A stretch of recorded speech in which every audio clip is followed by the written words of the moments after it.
오늘 말씀의 제목은 훈련의 의미라고 하는 제목입니다. 심리학 용어 가운데 Learn need helplessness라고 하는 말이 있습니다.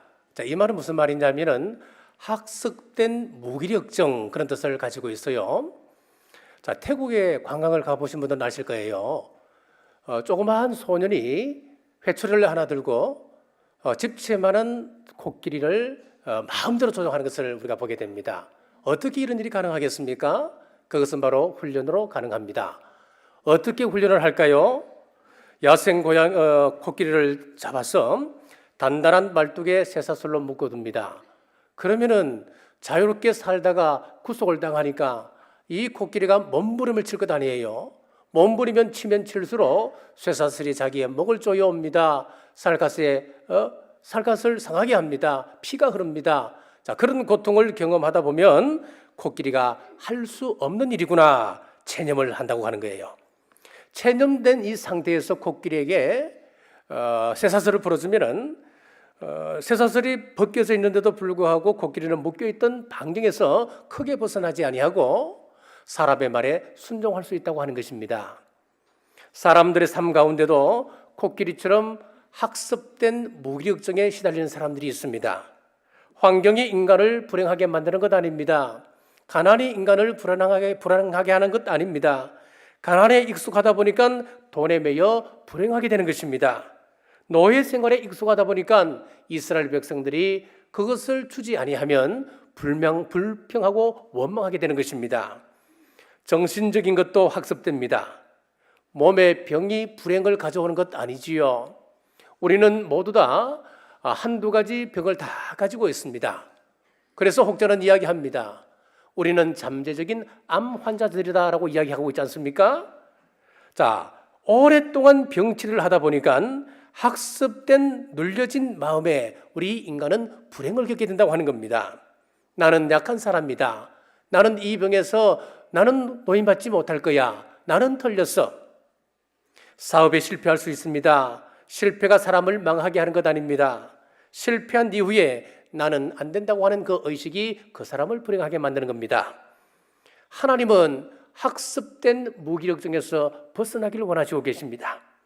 그래서 민수기의 중심 테마가 성도의 훈련입니다. 훈련의 의미 첫 번째, 하나님을 올바로 섬기도록 하기 위해서입니다.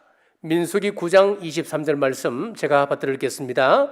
곧 그들이 여호와의 명령을 따라 진을 치며 여호와의 명령을 따라 행진하고 또 모세를 통하여 이르신 여호와의 명령을 따라 여호와의 직임을 지켰더라. 이 말씀을 보면은 말씀 따라 진을 치고 말씀 따라 진행하고 말씀 따라 여호와의 직임을 지켰다라고 되어 있습니다. 이 순서 자체가 상당히 영적인 순서입니다. 이스라엘 백성이 광야를 행진할 때 40년의 삶 기준이 무엇입니까? 여호와의 말씀입니다. 말씀을 바로 알아야 됩니다. 우리가 말씀을 바로 알지 못하면 결국 잘못된 판단을 하기 때문에 그렇습니다. 자, 여기 보니까 말씀을 따라 진쳤다라고 하는 것은 말씀을 따라 안식했다라고 하는 의미입니다. 예수님을 잘 믿는 것은 일하는 것이 우선이 아닙니다. 먼저 하나님 말씀 앞에서 안식을 취하는 것입니다. 잘 쉬고 난 다음에 쌓인 영적 에너지를 가지고 여호와의 명령을 따라 갈 길을 가는 것입니다. 그래서 두 번째가 뭡니까? 말씀 따라 진행하였고 그렇게 되어 있는 거예요. 세 번째는 여호와의 명령을 따라 각자의 직임을 지켰다 그랬습니다.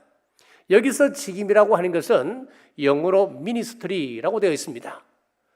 목회를 미니스트리라고 이야기하지요. 제가 지금 목회하고 있습니다. 흔히들 저를 미니스트리라고 이야기를 하는 거예요. 그런데 오늘 본문에 잘 보니까 모세와 아론만 목회하는 것이 아니었습니다.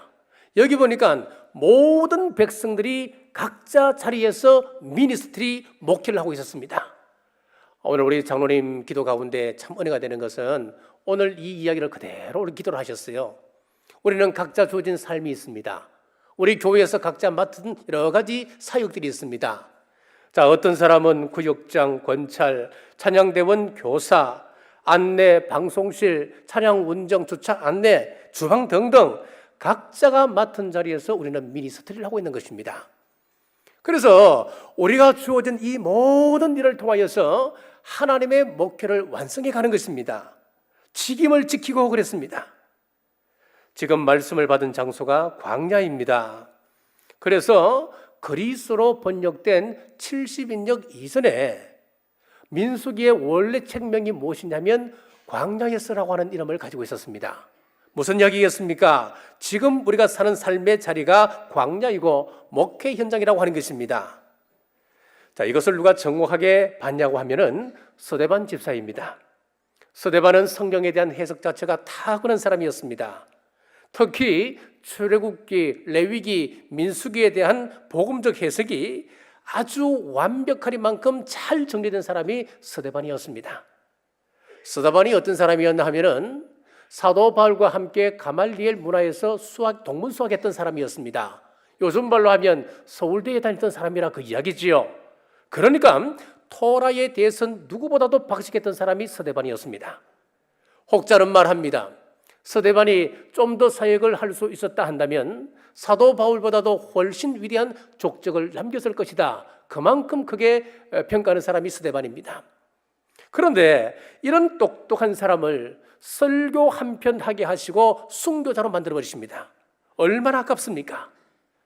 우리 하나님이 사람을 사용하시는 방법을 보면은 때론 내 이성으로는 이해하기 참 힘듭니다.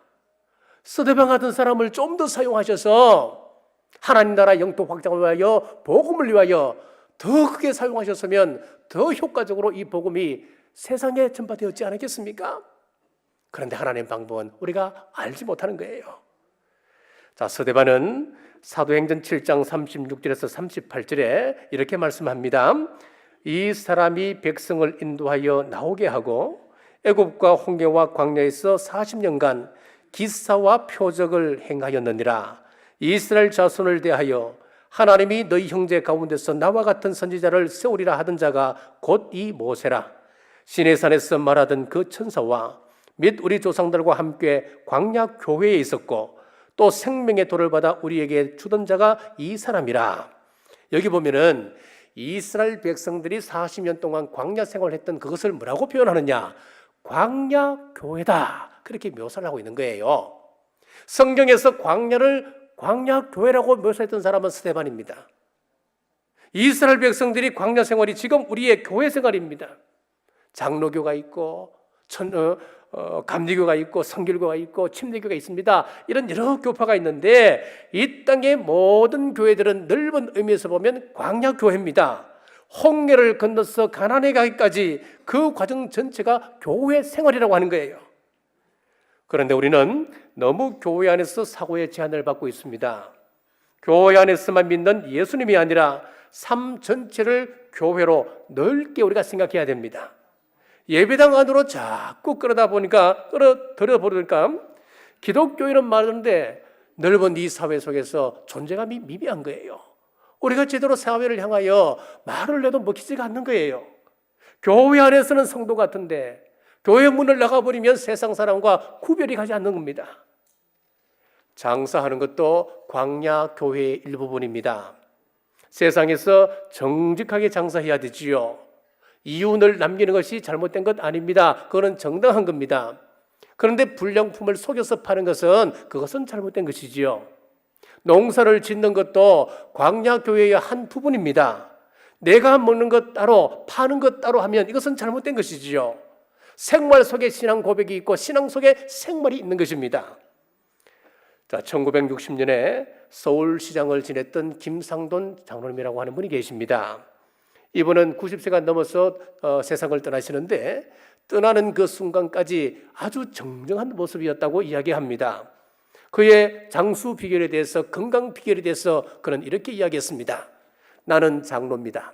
새벽 5시에 새벽 기도를 드리고 새벽 기도 이후에 공원으로 나가서 깡통을 줍고 또 버려진 종이를 주어서 그것을 모아 팔아서 동화일보 꿈나무 장학금으로 기부를 했습니다.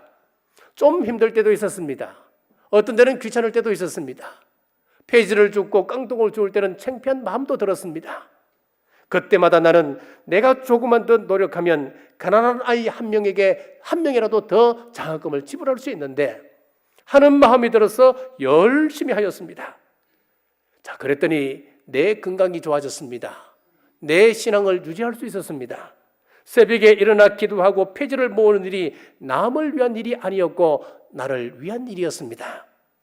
여러분, 이 장로님은 새벽 기도와 폐지 줍는 것을 자기 관리의 수단으로 삼았습니다.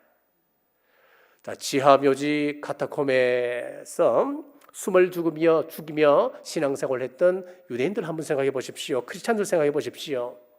313년도에 콘스탄틴 황제에 의해서 종교의 자유가 왔고 392년도 테오도시우스 황제에 의해서 아예 이 기독교가 국교가 되는 그런 기적이 일어났습니다.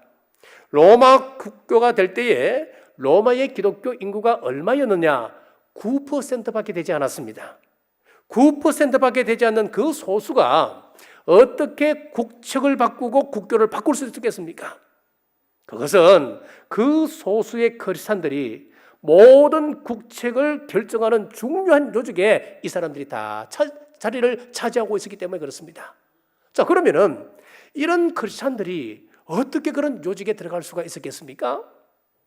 당시 로마 제국의 귀족들, 고관들은 윤리적으로 굉장히 문란했습니다.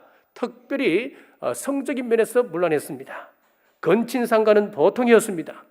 그러니까 이들 사이에 태어난 아이들은 유전적으로 볼 때 조금 전형하거나 기형아들이 많이 나오는 거예요. 이런 아이들이 아무리 좋은 가정교사를 붙여준들 인재가 될 수가 없었던 겁니다. 거기에 비하여 로마 크리스찬 가정들은 히브리서 13장 4절 말씀에 모든 사람은 혼인을 귀히 여기고 침소를 더럽히지 않게 하라. 음행하는 자들과 간음하는 자들을 하나님이 심판하시리라 라고 하는 이 말씀을 근거하여서 레위기의 성윤리를 따라서 부부생활을 하는 거예요. 그러니까 여기서 태어나는 아이들이 깨끗하고 머리 좋은 아이들이 태어나는 겁니다. 우수한 아이들이 낳는 겁니다. 그래서 소수의 크리스찬들이 다수의 국민을 지배하게 되었다고 하는 이야기입니다.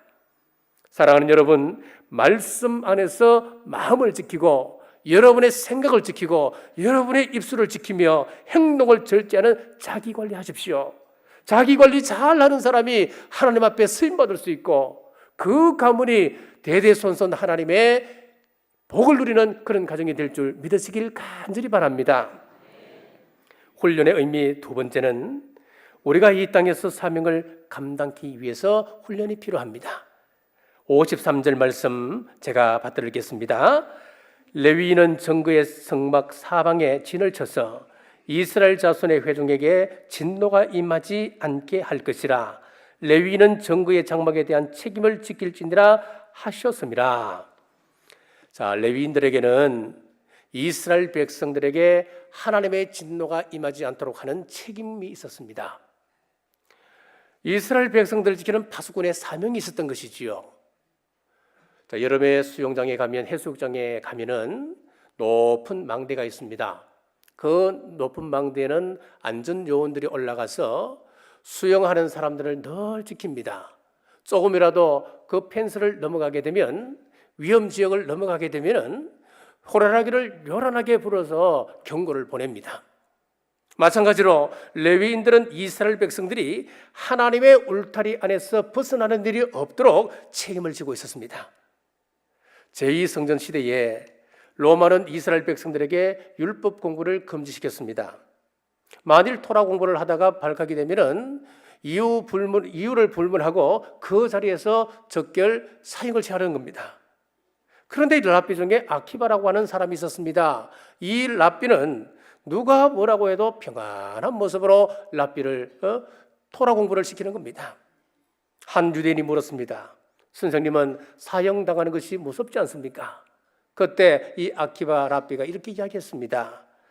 여우 한 마리가 냇가를 지나고 있었습니다. 마침 냇가를 지나다 보니까 물고기가 노들고 있는데 너무나 잡아먹고 싶은 겁니다. 그런데 물고기가 물속이기 때문에 잡을 수가 없는 겁니다. 그때 마침 옆에 보니까 어부가 그물을 치고 그물을 쳐놓은 곳으로 물고기를 몰고 있는 것 아니겠습니까? 옳으니 잘 됐구나. 그리고 물고기에게 했습니다. 야, 물고기들아, 빨리 저 옆에 한번 보라. 지금 어부가 그물을 치고 너희들을 잡으려고 해. 빨리 마른 땅으로 뛰어나와. 그리고 나와 친한 친구가 되자. 그러니까 이 물고기가 그 의도를 이미 다 눈치채고는 이보시오 여우야, 우리는 곧 그물에 곧 잡히겠지. 그것은 분명하고 자명한 이치일 것이야. 그렇다고 우리가 물속에서 지금 나가면 지금 당장 죽어. 그러니 그물에 잡힌다 하더라도 내게 갈 수는 없지. 자, 이 이야기를 들려주고 다음과 같이 이야기했습니다. 우리는 율법 밖으로 나가면 곧 죽어버리는 민족입니다. 그러니 잡혀 죽는다 하더라도 율법 공부를 멈출 수는 없습니다. 율법을 향하여 가다가 죽을 수는 있어도 율법을 피하다 죽을 수는 없는 민족이 우리 민족 아닙니까? 이렇게 유대인들은 생명을 걸고 이 사명을 감당했습니다. 모세가 40일 금식 기도를 하고 하나님으로부터 10계명이 기록되어진 두 돌판을 받았습니다. 너무너무 감사했습니다. 두 돌판을 가지고 이제 들뜬 마음으로 산 아래로 내려오는데 산 밑에서 백성들이 뭘 하고 있습니까? 금송아지를 만들어서 그 앞에 절을 하고 있는 것 아니겠습니까? 너무 울분이 납니다. 분노가 치밀어 올라서 하나님으로부터 받았던 그 귀한 10계명을 그 금송아지를 향하여 던져버리고 말았습니다. 그리고 이렇게 말했습니다. 누구든지 여호와 편에 있는 사람은 나에게로 나오라 했을 때에 그때 나왔던 지파가 레위 지파였습니다. 레위 지파는 금송아지를 만들 때 봉사하지 않았습니다. 헌금도 하지 않았습니다. 그 앞에 절도 하지 않았습니다. 자, 어느 공동체든 그 공동체를 책임지는 사람이 그 공동체의 기둥이 됩니다. 나라를 위하여 나라를 책임지는 사람, 그 사람은 나라의 기둥입니다. 교회를 위하여 책임지는 사람, 그 사람은 교회의 기둥입니다. 여러분의 가정을 책임지는 사람이 있습니까? 그 사람은 가정의 기둥입니다. 마찬가지로 지금 레위인은 이스라엘 민족의 기둥 역할을 감당했습니다. 만약에 이 기둥이 무너졌다면 유대 민족은 이 세상 속에서 이름도 없이 사라져버렸던 수많은 종족 중에 한 종족으로 전락해버리고 말았을 겁니다.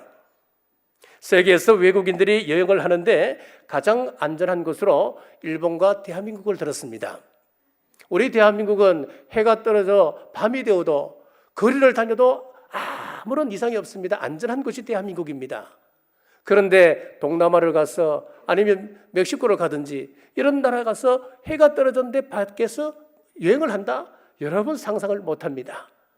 우리 대한민국이 많이 부정부패했습니다. 그런데 이런 나라가 어떻게 이렇게 외국 여행자들에게 안전한 나라로 소문이 났습니까?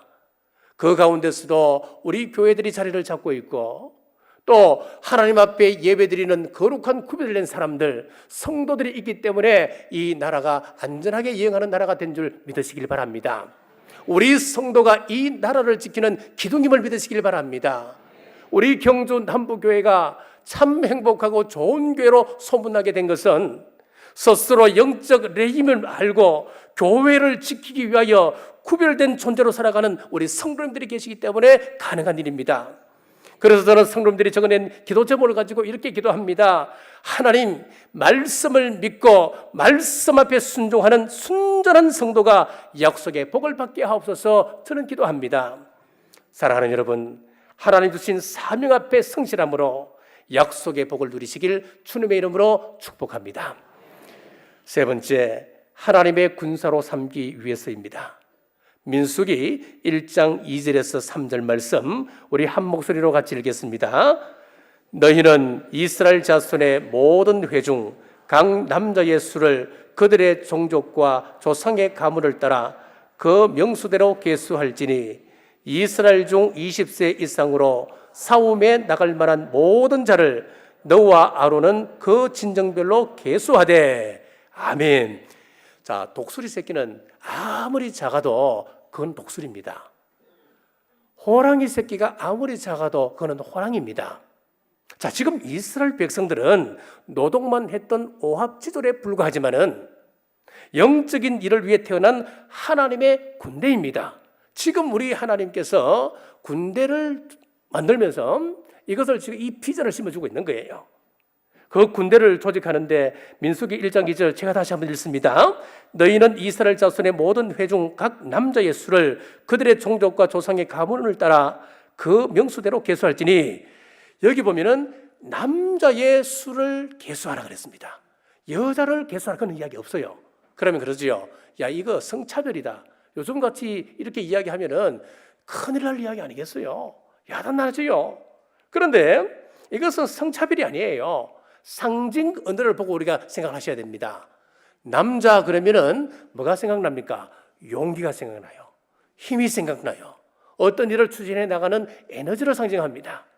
자, 두 번째, 20세 이상 된 사람을 계수했는데 여기서 20세라고 하는 것은 성숙한 수준에 도달한 사람을 의미합니다. 자, 걸프 전쟁 때 이런 일이 있었다 그러죠. 같은 아군끼리, 이거는 미군을 두고 이야기하는 겁니다. 미군끼리 서로 포탄을 쏘았다는 거예요. 같은 진영에. 왜 그런 줄 아십니까? 서툰 병사가 아군을 적군으로 오인하고 아군 진영에 포탄을 마구 쏘았던 겁니다. 저기서 막 쏘아대니까 이쪽에서 대형 포를 쏘는 거예요. 그래서 많은 피해가 있었다고 하는 그런 어처구니 없는 이야기가 있습니다. 성숙하지 못하면 오판할 수 있다고 하는 거예요. 적군인지도 모르고 악군인지도 모르고 이 안에서 서로 포격을 가하는 겁니다. 서로 공격을 하는 거예요. 자, 세 번째, 싸움에 나갈 만한 자를 선물하라 그랬습니다. 마음에 담대함 있는 사람, 싸울 준비가 안 된 사람은 안 됩니다. 사랑하는 여러분, 우리는 영적인 대적자가 있습니다.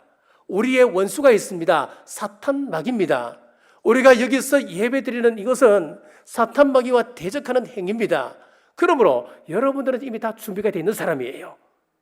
에덴 동산에서 쫓겨나게 하고 저주의 삶을 살게 하는 악한 세력들이 있습니다. 그들을 대적해야 됩니다. 그런데 뭐 인생이 다 그렇고 그런 거지, 체념하는 것이 아니라 담대한 마음을 가지고 싸울 준비가 되어 있어야 한다는 거예요. 출애굽한 모든 백성들은 구원받은 사람들입니다. 그러나 구원받은 것으로 만족해서는 안 됩니다. 구원받은 이후에 어떤 삶을 살 것인가? 이스라엘 백성들이 40년을 광야에서 산 것처럼 우리도 광야에 들어가기 위해서는 반드시 이 광야의 체험이 필요한 겁니다. 광야를 살지 않고는 하나님의 군인으로 세워질 수가 없습니다. 자, 나무는 나이트를 보면 병을 앓았던 나무인지, 또 홍수나 가뭄을 겪었던 나무인지, 아니면 추위를 겪었든지, 아니면 큰 더위를 겪었든지 모든 정보가 나이트에 다 기록이 되어 있다고 그럽니다. 열대 지방의 나무는 곱게 자라지만은 강도는 겨울을 지난 나무와 비교가 안 됩니다. 나무는 겨울을 지나면서 나무결이 단단해지듯이 하나님의 군사를 훈련시키는 방법도 똑같습니다. 위기를 통과하면서 강화되고 또 무장되는 것입니다. 자, 한 젊은이가 철학자 플라톤을 찾아왔습니다. 하는 이야기가 지금까지 나의 스승을 찾았습니다만은 스승다운 스승을 만나지를 못했습니다. 드디어 오늘 참 스승을 만났습니다. 선생님, 나의 스승이 되어주십시오 라고 요청을 했습니다. 그때 플라톤이 이 청년에게 이렇게 이야기했습니다. 선생을 진정으로 존경하고 신뢰하고 사랑하지 않는다면 그 선생으로부터는 아무것도 배울 수가 없다네 라고 했습니다. 여호와의 군사된 여러분, 우리가 위기의 시대를 살면서 마지막까지 버틸 힘이 어디 있습니까? 하나님을 사랑하는 마음을 가질 때 위기를 극복할 수 있음을 믿으시기 바랍니다. 하나님의 말씀을 전적으로 신뢰하는 사람, 하나님의 말씀은 성령의 금이라고 그랬습니다. 성령의 금으로 사탄의 진을 타파하는 강력한 하나님의 군사 되시길 주님의 이름으로 축복합니다. 말씀을 뵙겠습니다. 오래전 영화 가운데 지붕 위에 바이올린이라고 하는 영화가 있습니다. 유태인들이 러시아 속에 있는 유태인들 이야기입니다. 아주 핍박을 받고 고통 속에 살아갔습니다. 그들은 너무나 살기 힘들어서 주인공인 테리스의 부인이 불평을 쏟아놓기 시작했습니다. 내가 당신하고 살아온 지 25년이 되었는데 지금 돌이켜보면 후회밖에 남지 않는다고.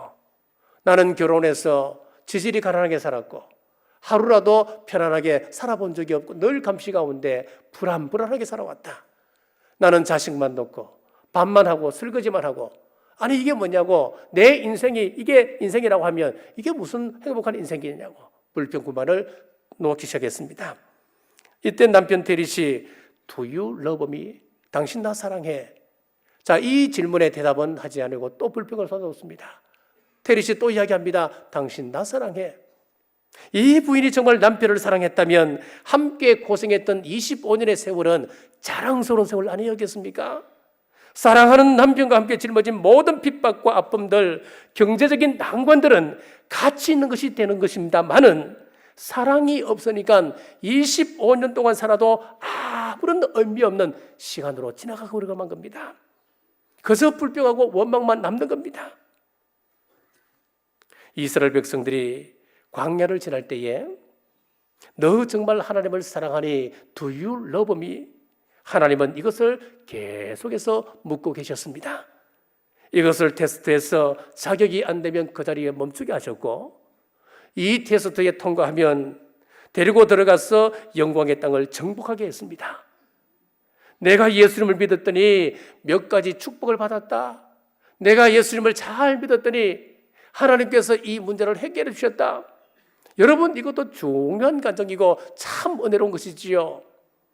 그러나 가혹하리만큼 혹독한 시련을 경험할 때에 그 속에서도 하나님의 은혜를 찾고 어떻게 응답했느냐, 얼마나 주님을 내가 신뢰하고 살아갔느냐, 이 간증이 더 중요한 이야기입니다. 광야의 훈련 앞에 서 계신 여러분, 자, 하나님의 훈련이라고 하는 것은 첫째, 하나님을 바로 섬기도록 하기 위함이었습니다. 두 번째는 우리에게 주어진 사명을 잘 감당토록 하기 위해서였습니다. 세 번째는 하나님의 좋은 군사로 세우기 위해서 하나님은 훈련을 우리에게 허락하셨습니다. 말씀 앞에 순종함으로 여러분 가정과 이 교회와 이 나라를 악으로부터 지키는 파수꾼의 역할을 잘 감당하시는, 여러분의 삶을 통하여 예수님을 증거하시는 우리 남부의 온 근속들 되시길 주님의 이름으로 축복합니다. 기도하겠습니다. 하나님 아버지, 오늘 하나님의 훈련 이유를 나누며 하나님의 마음을 알게 하심 감사합니다. 세상 속에서 올바른 사람으로 세우기 위하여, 하나님의 사명을 이 땅 위에 잘 펼쳐가는 사람으로 세우기 위하여, 하나님의 군사로 세우기 위함임을 알았습니다.